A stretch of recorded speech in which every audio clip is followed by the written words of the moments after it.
সবাইকে গল্প কথা ইউটিউব চ্যানেলে স্বাগত। বিনোদন ও স্পোর্টসের এরকম আরো নিউজ পেতে আমাদের চ্যানেলটি সাবস্ক্রাইব করুন ও বেল বাটনে প্রেস করুন।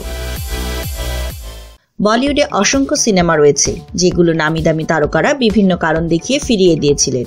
কারো স্ক্রিপ্ট পছন্দ হচ্ছিল না, কারো শিডিউল মিলছিল না, কেউ বা কম পারিশ্রমিকের দোহাই দিয়ে এসব ছবি হাতছাড়া করেছিলেন। তবে মজার ব্যাপার হচ্ছে কারো কারো রিজেক্ট মাঝে মধ্যে অন্য কারোর জন্য বয়ে নিয়ে এসেছে বিরাট বাণিজ্যিক সাফল্য। কেউ বগলদাবা করেছেন বড় বড় সব পুরস্কার। চলুন এরকম ৮ তারকার নাম জেনে নিই যারা বেশ কিছু সুপারহিট ছবি প্রস্তাব ফিরিয়ে দিয়েছিলেন, যার কারণে পরবর্তীতে তাদের পস্তাতে হয়েছে, নীরবে দীর্ঘশ্বাস ছাড়তে হয়েছে। কাজল। শাহরুখ কাজল বলিউডের কিংবদন্তি জুটি। বাজিগর থেকে শুরু করে করণ অর্জুন, দিলওয়ালে দুলহানিয়া লে যায়েঙ্গে, কুছ কুছ হোতা হ্যায় সহ অনেক ব্যবসা সফল সিনেমা তারা উপহার দিয়েছেন। তবে জানেন কি, এই কিং খানের বিপরীতে বেশ কয়েকটি সিনেমার প্রস্তাব ফিরিয়ে দিয়েছিলেন কাজল। এর মধ্যে মোহাব্বতে, কাভি আলবিদা না কাহেনা, দিল তো পাগল হ্যায়, চলতে চলতে, দেবদাস, ভিড় যারা বিশেষভাবে উল্লেখযোগ্য। শুধু শাহরুখ খান নয়, সালমানের বিপরীতে হাম দিল দে চুকে সনম, খামোশি, আমির খানের বিপরীতে 3 ইডিয়টস সিনেমাটিও করতে অস্বীকৃতি জানিয়েছিলেন কাজল।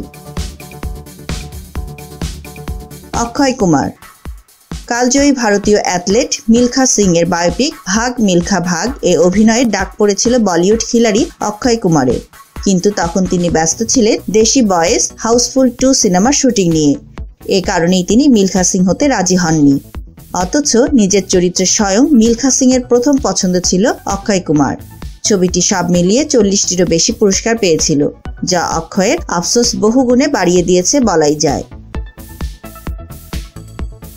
দীপিকা পাডুকোন।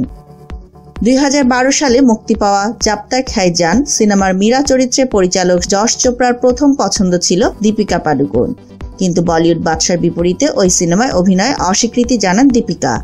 এছাড়া হিন্দি সিনেমা জগতে মিস্টার পারফেকশনিস্ট খ্যাত আমির খানের সঙ্গে ধুম 3 এবং সালমান খানের বিপরীতে কিক, প্রেম রতন ধন পায়ো সহ অনেক সিনেমা অজানা কারণে ফিরিয়ে দেন তিনি। অথচ ছবি 3টি বলিউডের ইতিহাসে অন্যতম ব্লকবাস্টার হিসেবে আখ্যা পেয়েছে। শুধু বলিউড নয়, হলিউড পরিচালকদেরও নিরাশ করেছেন দীপিকা। ফাস্ট অ্যান্ড ফিউরিয়াস 7 এর মতো ধুমধুমার অ্যাকশন সিনেমা ছেড়ে দিয়েছেন তিনি। তখন অবশ্য তিনি শাহরুখের সঙ্গে একটি মুভির শুটিংয়ে দুবাই ছিলেন। ক্যাটরিনা কাইফ। ক্যাটরিনা কাইফকে নাচ গানে ভরপুর হালকা চরিত্রেই অভিনয় করতে বেশিরভাগ সময় দেখা যায়।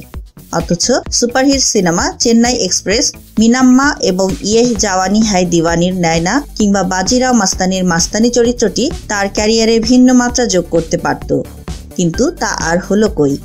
এছাড়া অনুরাগ বসুর বরফি, সঞ্জয় লীলা বানশালীর আরেকটি ছবি গলিও কি রাসলীলা রামলীলা সিনেমাটিও তিনি প্রত্যাখ্যান করে দিয়েছিলেন। সালমান খান। বলিউড ভাইজান সালমান খানের বৃহস্পতি গত 1 দশকেরও বেশি সময় ধরে ব্যাপক তুঙ্গে। তার সিনেমা মানে যেন অঘোষিত সুপারহিট। তিনিও বেশ কিছু সিনেমা ছেড়ে দিয়েছিলেন, যেগুলো পরবর্তীতে হিট সুপারহিটের তকমা পেয়েছে। চাক দে ইন্ডিয়ার স্ক্রিপ্ট সালমান খানকে মাথায় রেখেই লেখা হয়েছিল, কিন্তু শিডিউল সমস্যার কারণে তিনি ছবিটি থেকে সরে দাঁড়ান।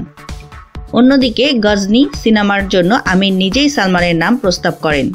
অজানা কারণে সালমান ফিরিয়ে দিলে আমির নিজেই ওই চরিত্রটি করেন। ছবিটির বক্স অফিস কালেকশন সম্পর্কে নতুন করে কিছু না বললেও হবে। এছাড়া বাজিগর, কাল হো না হোর মতো আরও বেশ কিছু সিনেমা ফিরিয়ে দিয়েছেন বলিউডের এই সুপারস্টার।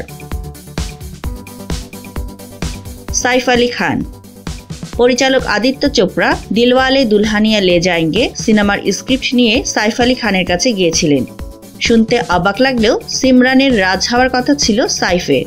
তখন ফ্লপ হিরো হিসেবেই পরিচিত ছিল তারপরও আদিত্যকে ফিরিয়ে দেন সাইফ। শেষমেশ পরিচালক শাহরুখ খানের দ্বারস্থ হন। 1995 সালে ওই সিনেমা মুক্তি পাওয়ার পর বলিউডে একটা শোরগোল পড়ে গিয়েছিল, যা এখন অবধি বিদ্যমান। এরকম একটা সুপার ডুপার হিট ছবি ছেড়ে দেওয়ার ব্যাপারটা নিশ্চয়ই এখনো তাকে ভীষণভাবে পোড়ায়। এর চেয়েও অবাক করার ব্যাপার হলো ছবিটির চিত্রনাট্য লেখা হয়েছিল স্বয়ং টম ক্রুজকে মাথায় রেখে। কারিনা কাপুর। হাম দিল দে চুকে সনমের নন্দিনী চরিত্রে ঐশ্বরিয়ার জায়গায় প্রথমে ভাবা হয়েছিল কারিনা কাপুরকে। এছাড়া কাহো না প্যার হ্যায়, কাল হো না হো, চেন্নাই এক্সপ্রেসের মতো সুপারহিট ও প্রশংসিত ছবিকেও কারিনা ছেড়ে দিয়েছেন। তবে তার ক্যারিয়ারে সবচেয়ে ভুল মনে হয় কুইনের মতো সিনেমা ছেড়ে দেওয়াটা। বিকাশ বেহেল পরিচালিত এই সিনেমার জন্য কঙ্গনা রনৌত জিতে নেন জাতীয় চলচ্চিত্র পুরস্কার। শাহরুখ খান। কফি উইথ করণের এক শোতে শাহরুখ মজা করে বলেছিলেন সে হচ্ছে 4th ইডিয়ট, যে 3 ইডিয়টস সিনেমাটি করেনি। আসলে ক্যারিয়ারের এই ক্রান্তিকাল মুহূর্তে কিং খানের আফসোস হওয়ারই কথা, কারণ শুধু 3 ইডিয়টস নয়, লাগান, মুন্না ভাই MBBS, লাগে রাহো মুন্না ভাই, রোবট, এক থা টাইগার, টাইগার জিন্দা হ্যায় সহ এরকম অনেক ক্লাসিক্যাল ব্লকবাস্টার মুভি অবলীলায় ছেড়ে দিয়েছেন তিনি। সবশেষে ভিডিওটিতে লাইক ও শেয়ার দিয়ে আমাদের সাথে থাকুন। ধন্যবাদ।